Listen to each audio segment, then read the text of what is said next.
This edition of Italy TV is sponsored by Colavita Extra Virgin Olive Oil.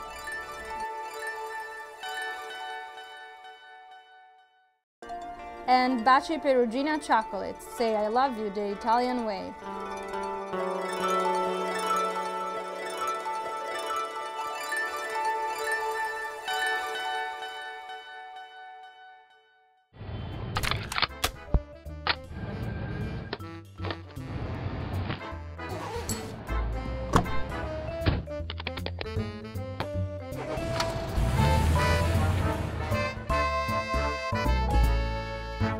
Meet Alberto Baudo.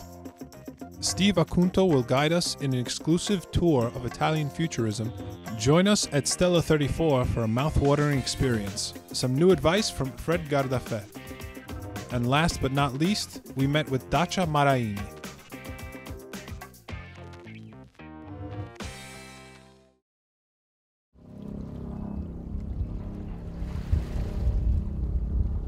My name is Alberto Baudo. I live in Brooklyn, New York. I moved here from Rome, Italy about 20 years ago. I came here in the late 70s as a student in architecture with a passion for photography. And I wanted to travel the US. So I did a few trips coast to coast from New York to LA. At the end of this trip, I was in love with the country, and specifically I was in love with New York City. A few years later, I actually moved here. This city helps you to evolve, to continuously reinvent yourself. I came here, I was working for Repubblica L'Espresso, and then I was working television, and then 3 years later I opened a restaurant just because I wanted to eat like we eat in Italy, in the proper way. Everything is excellent. I just had people from Wild Edibles come in. We discussed our plans. We introduced everything's come. Got some reservations as well, but we'll do in a few. I wanted to make a one-stop for food lovers, where you can go to have breakfast in the morning, where you can have your cappuccino, and then there is a deli, a grocery store, where you can buy Italian gourmet food, and there is the restaurant. I wanted an open kitchen so that you can actually see the cooks and the chef. The mural made by a local Brooklyn artist tells the story of the neighborhood that used to be all factories and warehouses.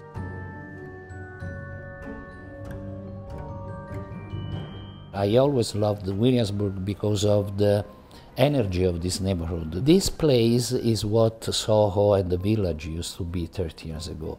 There are independent stores, there are music, art galleries, and the restaurant scene here in Williamsburg is way more exciting because in Manhattan, if you spend $50,000 in rent a month, you cannot experiment. You have to do exactly what the people want. At the end, this becomes boring. The rent here is not $50,000, it's $8,000. So you can risk a little bit more. The cuisine at Fabbrica is modern Italian. You can have pasta with fish and, I don't know, strawberries. It's all about exploring, having an open mind and being curious.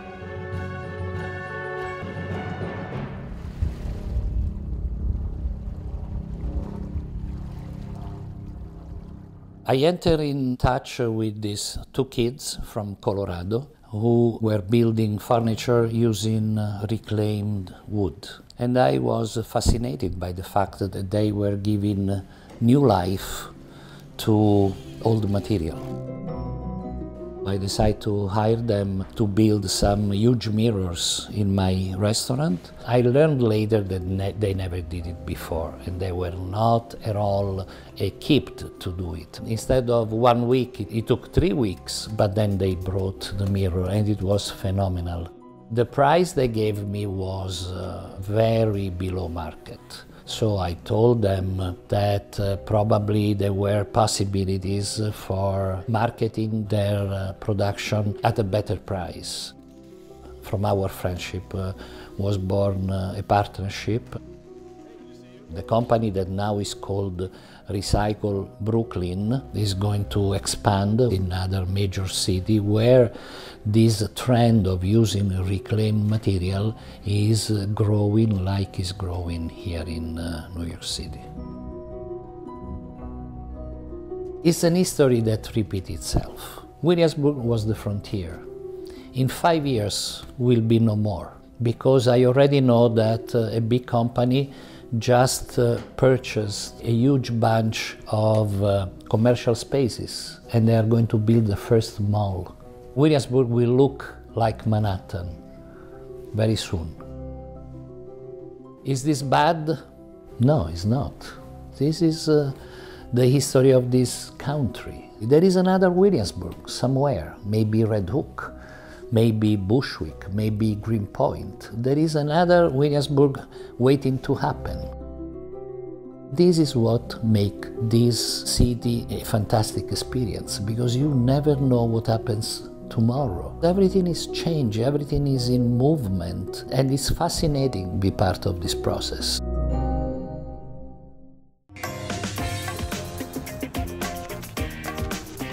Hi, I'm Sam, and this is what's happening around town. Ciao.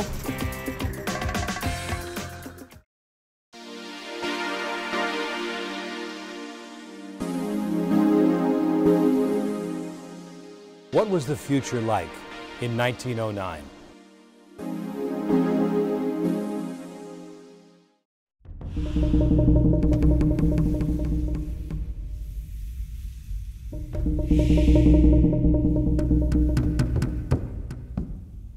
Imagine, if you can, the world of the turn of the century in Europe. Imagine, if you can, the Industrial Revolution of the 1880s. Imagine further the inventions that were thought to be world-changing, just as we see our world-changing inventions of today. What was the future like to Filippo Tommaso Marinetti in Paris of 1909, an Italian, together with artists, poets, architects, cooks? What was the world like? The choices were many. You could go backwards, look backwards, and embrace the beautiful 1800s, the 1879 Vienna. You could embrace the romantic poetry of the century prior. You could listen to the music of Brahms, be intoxicated, go back to Beethoven. Or you could accept the noise, sound, friction, dynamism of a new century, of a post-industrial revolution world, where sound, where noise, where the dynamism of wheels rubbing against iron, where smoke puffing from a train was down the street from you, and above all, where you, the individual, were no longer at the center of the physical world, so it seemed. Instead, you were part of a new set of mechanisms. In the 1880s, Friedrich Nietzsche in Germany called for exactly that, a revaluation of all values. And other philosophers, other poets, other artists did precisely the same thing. But in this, as in so many things, the Italians were first. Here came a movement that embraced the Industrial Revolution.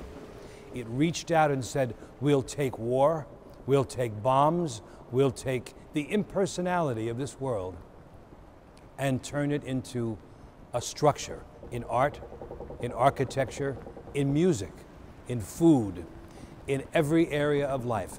Futurism intended to be a modus vivendi, a way of living, not simply the passive art that we see on the walls of the museums to that date. Many of the futurists found old work to be self-indulgent, decadent, not responsive. The same, I suppose, as a young person today might, who played on the internet with, or Twittered or did one of those things, they would see newspapers as kind of an antique self-indulgence. Think of this in 1909, where a new world was being pushed upon artists. The choices were many. They made good ones. Italian futurists wanted very badly to have everything that they did permeate the thinking of those who looked at art. And by the way, they were not in love with art critics. Many of them called them embalmers. They wanted them to be infected with a new sense of vitality that came from machines and came from the new industrial world. And so what did they glorify? You can see in some of the paintings in this show, words that express noise. Tum, bang, boom. They wanted the paintings themselves to come out with noise. The futurists, unlike other artists in my opinion, would like very much if right in the middle of this interview my phone went off. They would think that was wonderful. They would think this is not an interruption, it's a compliment to what's happening. My phone, by the way, is turned off. But they would like it very much if I went to the tourist shop over here and bought a futurist tie. And instead of this tie, put this wild futurist concoction on and said that I've adopted the movement. They love the idea that you were infected by their movement in every possible way. How long did the movement actually last? Well, it hasn't quite ended. In fact, we're standing in a building that is arguably an inspiration to movement, to procession. You know, the elements of a beautiful space. One of them, of course, is procession. This is an elegant example of that, i.e. movement. Static art, or the art that was Romantic period art. Even the great masters were always fighting the medium, always fighting to get past the canvas. There was always a pushing beyond, a reaching out. In the futurists, I admit that it was exaggerated, but their movement has lasted in architecture.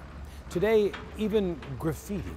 Now, a futurist would see good graffiti as a very good idea. After all, it's a public expression, it's revolutionary, it's highly self-expressive, it's boldly full of color. They would find that to be a wonderful expression. And in modern architecture, some of the buildings we see that are called postmodern or whatever the wording goes on the buildings, actually the idea is not to follow a given structure, not to follow even some of the principles in architecture that made it easy to build our modern world. We find futurism in strange places.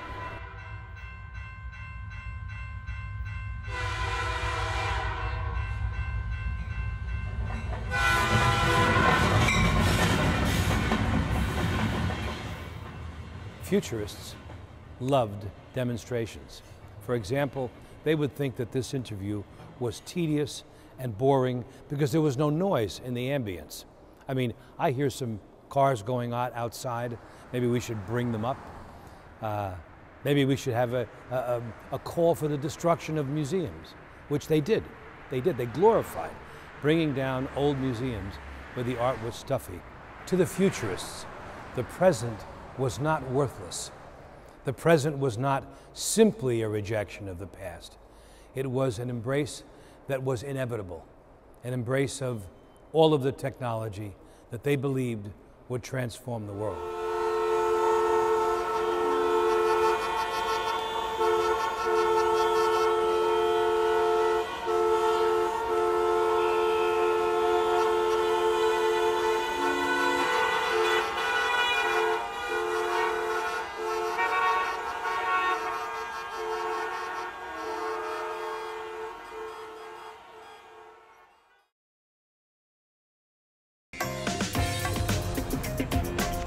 My name is Daquan, and here's today's Italian food.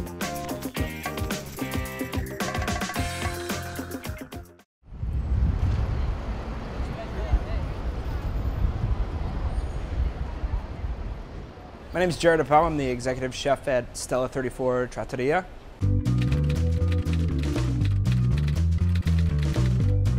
I started cooking at a young age. My mom started a kitchen for people with HIV and AIDS when I was young, so every day after school I would have to go and work in the kitchen afterwards, peel carrots and stuff like that. And you know, eating in a restaurant was kind of always something that was used as something special in my family, whether it was a birthday or anniversary or something like that. So it was something that was always, you know, interesting to me and something that I always enjoyed doing. I had an opportunity to live in Italy for a little over 2 years, and I worked for Quartiere Marchese. You know, I lived in Verona, Parma, Roma, Napoli, Cattolica. So I had an opportunity to work in a bunch of different restaurants, and the more time that I spent in Italy, the more passionate that I became about not just Italian cuisine, but just cooking in general. The influence of ingredients and seasonality and all those aspects and how they play into culture as well as, our daily lives. I've worked for a while in New York after I lived in Italy, and I'd opened up a pizzeria previous to this. I was reached out to be involved in this project, and it's a unique restaurant because there's lots of different facets to the restaurant. There's a quick service retail area, there's a gelato program, there's an enormous sprawling kitchen that's in the middle of the dining room. It's been challenging and fun at the same time to kind of push yourself, as well as the fact that we're in Macy's and it's a very busy store and we're a very busy restaurant. As a result of what this flagship store kind of does, and it brings in so many different tourists and foreigners, that it's allowed us to really be a little bit more expressive and creative with the menu. And it's been a great opportunity having that, because it's not just shoppers. We've become more of a destination. Everyone always talks about simplicity, particularly when they're talking about Italian food. I use classic flavor combination, trying not to reinvent the wheel, but just do things well. And use good technique, use modern techniques as well. Really helps to elevate what you're trying to do. Every Italian that comes here just orders a margherita pizza, so Italians have the tendency not to want to branch out of their comfort zone, particularly when they're in the United States, and I think that they would be pleasantly surprised with certainly some of our pastas, our entree dishes, and things like that. Today I'm going to do a scaffata, which is based off of scaffare, which would be to stir. The influence of, peas and favas, asparagus, spring onions. So I'm going to start by adding the spring onions to some olive oil at about a medium heat. I'm going to sweat them out until they're tender. At that point I'm adding all of the ingredients, the asparagus, the peas, the favas, all from raw. I'm going to cook them until they're just tender. I don't want to cook them too far, because then they'll start to lose their color, and I want to keep them vibrant and green.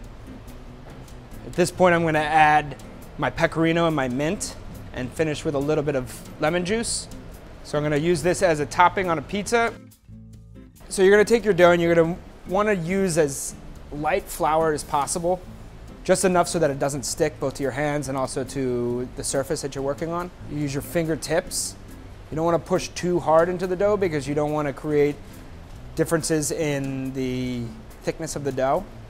And then you use a technique that kind of flips the dough back and forth that helps to stretch the dough evenly across. And from there you just put your toppings on. And I'm going to add smoked mozzarella as well as some bacon, because bacon doesn't hurt. And you just finish it up and load it up into the oven. When you're cooking pizza at home, a simple tip to be successful: turn up your oven to the max temperature and allow it to preheat to its maximum temperature. At that point, once it's completely hot, turn it to a broil, and what that'll do is almost simulate the heat and the flame of a wood-burning oven, and it'll help to rise your crust a lot. These are all things that are easy to do at home, but honestly, you should leave it to the professionals. You can come here and you'll have a great pizza.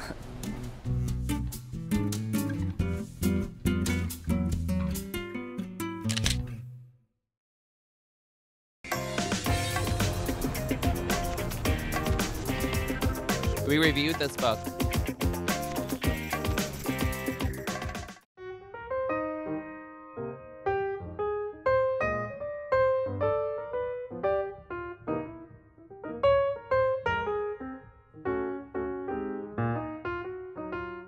Explorers, Immigrants, Citizens, a visual history of the Italian-American experience from the collections of the Library of Congress. You got to buy this book alone for the photographs that are in it.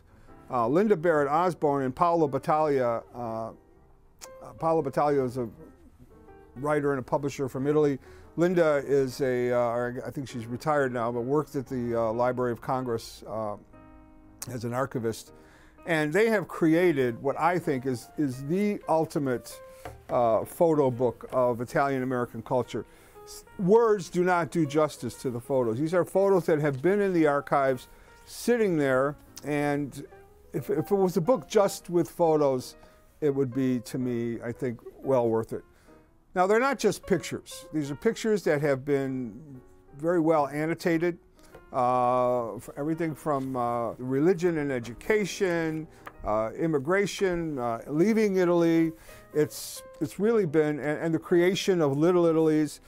There are some classic photos here that we see all over the place, but there's also photos that we've never seen before. Home pictures, pictures that people have given to the Library of Congress. The essays in here are written by Professor Mario Mignone of Stony Brook, and are very personal essays. He creates the story of Italian Americans through the story of his family. Martin Scorsese does a foreword to the book, where I've seen, it's one of the first times I've seen him really endorse a book like this. And what you find in the essays is the usual fare that you're going to find in a lot of the kind of encyclopedic histories of Italian-American culture, except for the addition of the individual stories of Mignone and some of the other contributors. It's a huge book. It's a coffee table book. You got to get a big coffee table book, big coffee table to have this book on it. But if a picture is worth 1,000 words, there's millions and millions and millions of words in this book. Thank you.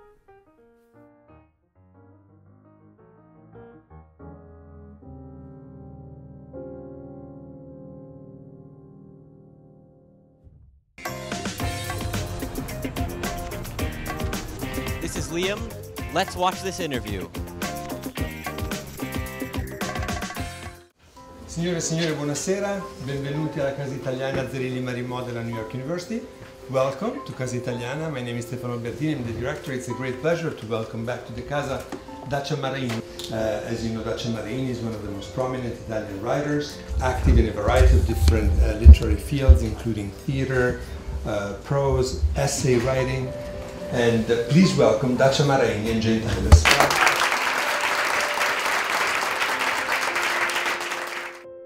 Sono tanti anni che mi occupo delle mistiche. Sono arrivata a loro attraverso la letteratura, perché hanno scritto delle cose straordinarie, purtroppo poco conosciute e anche tenute così chiuse nei conventi.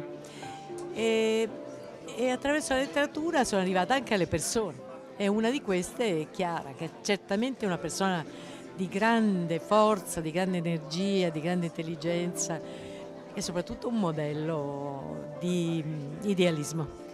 È anche una persona moderna, potremmo dire, anche, voglio dire, la possiamo guardare benissimo con gli occhi di oggi.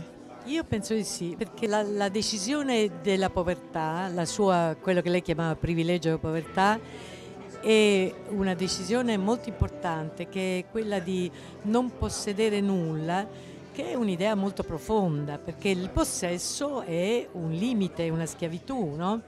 Ora, in una società in cui il possesso è tutto, in cui noi viviamo, e se uno possiede qualcosa vale, se non possiede non vale niente, io credo che ancora oggi il suo esempio sia da seguire. È un messaggio tutto sommato anche di Papa Francesco. Sì, infatti io ho trovato molto di Papa Francesco in questa storia. Voglio dire che Papa Francesco si ricollega a quella tradizione, non a caso ha scelto questo nome, a quella tradizione che ritorna alla parola di Cristo, che appunto non ha mai parlato di guerra, non ha mai parlato di odio, non ha mai parlato di violenza, no? È sempre stato una parola di amore e di dialogo. Infatti una cosa su cui insiste Francesco è il dialogo anche con chi non la pensa uguale, anzi soprattutto con chi non la pensa uguale, e credo che questa sia una grande novità per la Chiesa. Ma io quando parlo di disobbedienza non parlo naturalmente di, non so, non pagare le tasse cioè la disobbedienza non riguarda il proprio egoismo, la disobbedienza riguarda un fatto etico. Per me la disobbedienza è rappresentata da Antigone. cioè disubbidisce alla legge terrena per ubbidire a una legge più importante, quella della coscienza. Quella è la disobbedienza a cui mi riferisco ed è la disobbedienza di Chiara. In un paese che insomma attraverso gli stereotipi è conosciuto per essere poco idealista, io penso che questi personaggi che hanno invece portato fino in fondo un idealismo coraggioso, tenace, a prescindere dalla fede, credo che valga la pena di conoscere meglio. Far conoscere un'altra Italia che c'è, che è l'Italia dell'idealità, l'Italia del coraggio, l'Italia della fedeltà a se stessi, del coraggio anche di affrontare l'autorità, di non essere schiavi della proprietà. E io credo che questo sia un bel messaggio da dare anche del nostro paese. And I would like to thank for this wonderful evening and for this very, very deep discussion, Jane Tyler and Dacia Maraini. Thank you.